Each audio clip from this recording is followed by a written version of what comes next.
Flashback. Flashback.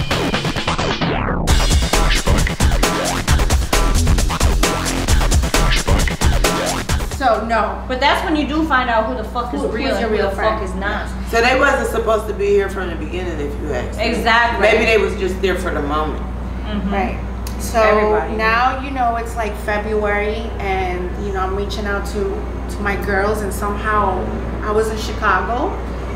I got up with this one because Chicago's so close to Milwaukee. and you know, I owe this one here a lot because she, you know, she has helped me You made me cry. get back up to not where I was years ago, but I'm getting there, you know? So You needed a real bitch. exactly. So you know, there was a lot of nothing, yes. girl. I love you. There was a lot of girls that were there for me, but a lot of ones that I thought were gonna ride for me and didn't.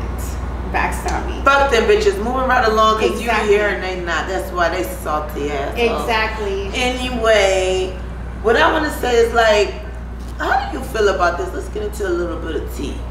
Because you Colombiana, you Spanish mommy, but you have this Caucasian look to me. That's what. And Miss Dani, you a Caucasian, you from Milwaukee. Shout out Full to Milwaukee. Caucasian. Yeah, I feel like I'm not. So, how do you may feel? And this is for my Colombiana girls, because you guys have, you girls, excuse me.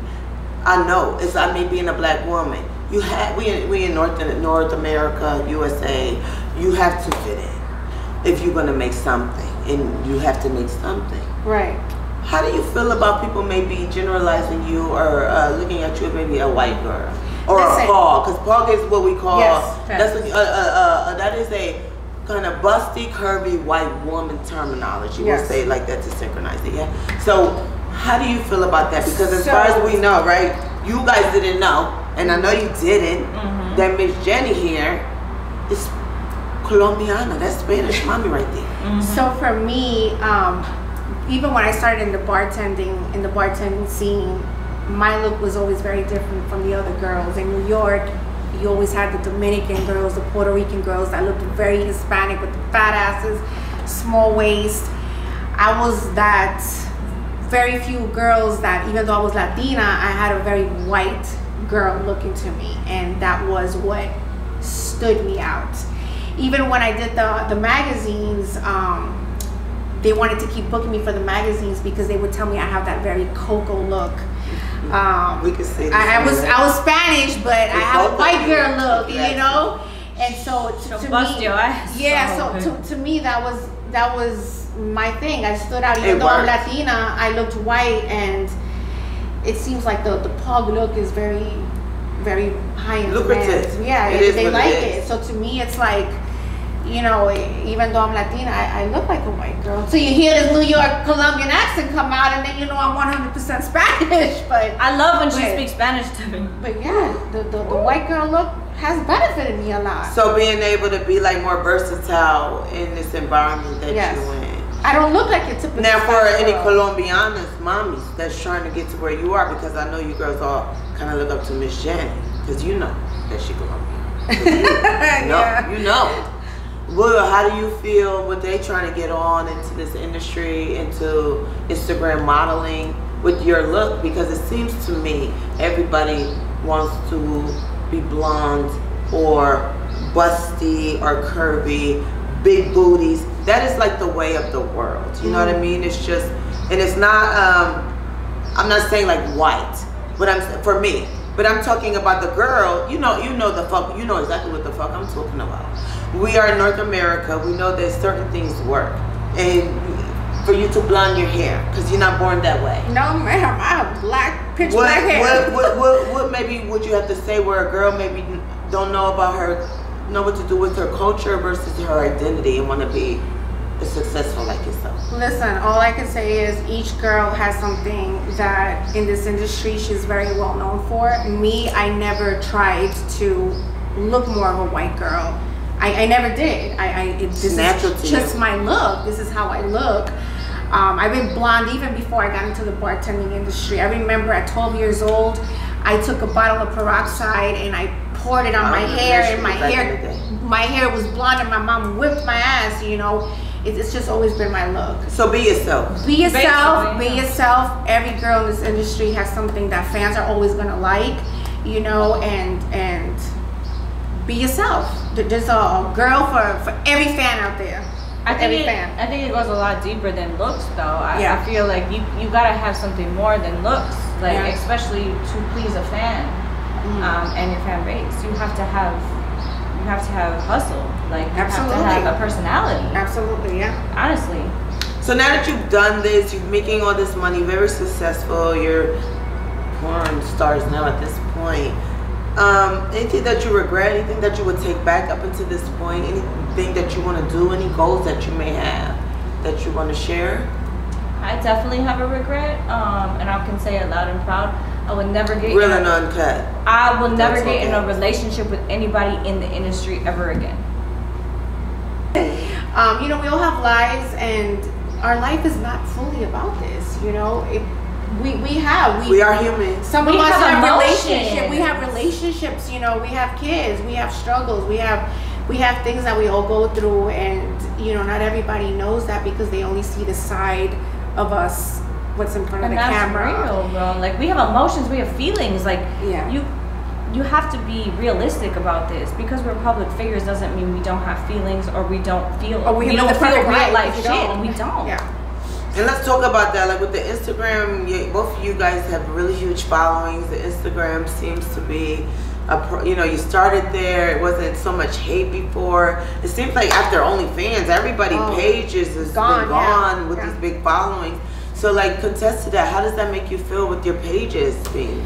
Well, what do you think that's about? I'll talk about that. I lost my page during my time when I was going through that relationship. When I was going through that depression, I lost my page, and it hit me hard because I'm like, fuck, I'm trying to get out of this shithole that I am now. Now I lose my page. I haven't even been on this page for like almost a year, and I lose it.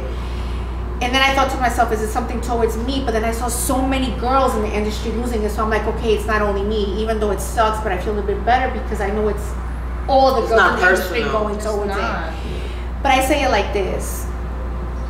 If you that bitch and you known in the industry and you have fans, fucking Instagram. Fucking Instagram. And that's the way I see it right now. Like, I have an Instagram now. It's not my 1.1 million page, but I still have my fan base. You know, I have people who remember me even though I was gone for almost a year and a half. And if it's somebody knocks it down, guess what? I already went through so much shit last year. That shit ain't gonna get me down. I'll just go ahead and build. If you that bitch, you that bitch, and that's why people want to take you down, because you that bitch. And if you have 500 people that want to be you, all the power to you, because we all have these fake pages of people wanting to be us. Why? Because they know we make money, they know we have fans, they know they can scam people. So if to look at it at a more of a positive way, just know you are doing something right. Exactly. So we got so much tea here. Yeah. If y'all know, if you didn't know, just know that they hot. She's hot. Dude, thank you. We're so happy to be here. Like, I was so happy to come. Coming from them, I'm feeling more hotter. You just can't fuck with me. Coming from Miss Dani, amazing from the block.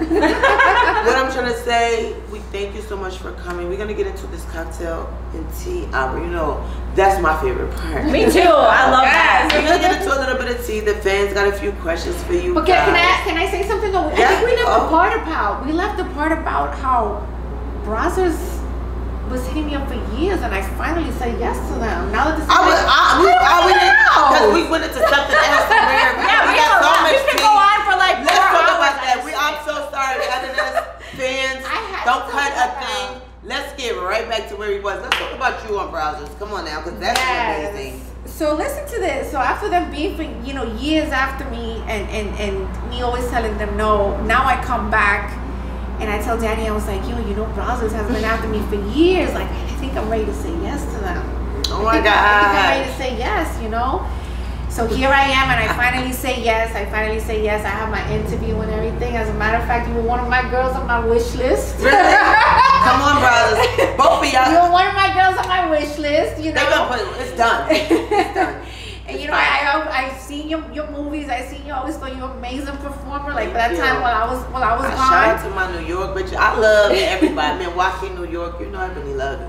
But I gotta say that shooting. You know, I was a shit show on Tuesday when I. Were you? Let's talk about. I was a shit show. Oh my God! Uptown Jenny's first porn scene. Let's talk about it. Well, what was going on? I was just nervous because I'm amazing in front of the camera. I love to fuck. I love to do. I'm amazing. She knows. She shot with me so many times. I could get down in front of a camera. I don't care if there's a billion people in front of me. Love having sex. I'm wild.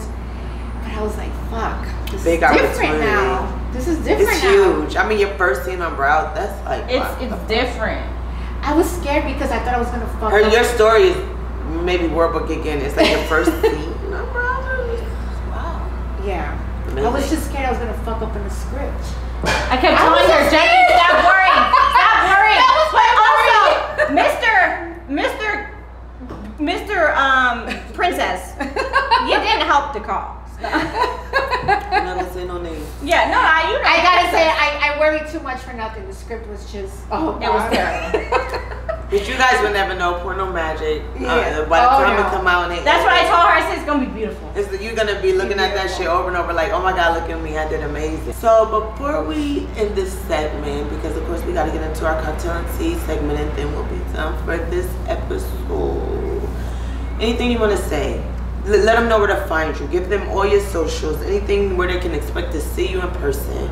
Anything you got come out, promo, let's go. Let them know. You go first because honestly, I've lost so many pages. I have to look at what they are. All right, so my Instagram for right now is real_Uptown Jenny. That is my Instagram for right now. Twitter, Uptown Jenny.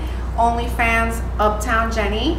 And yeah, that's all I am for now. I'm just looking forward to, you know, the only advice I could give is, the only thing I can say is I don't want to know shit about relationships right now. I am about myself this year. Last year, I put people before me. I went into a hole. I lost everything I worked for. But this year, it's about me, and I'm taking every opportunity that comes my way. All I want to do this year is just be about positive energy, be around positive people. If it's something negative, I went through too much negative shit last year. Nothing negative this year, all positivity. That's all I can say. Period. And negative, get out of my way. Bye, bitch. Bye. So I'm so sorry I have to look at my phone because I just lost my socials, but look, I'm reading off a script. Yes. Twitter is TheOnlyDani2X. Follow me.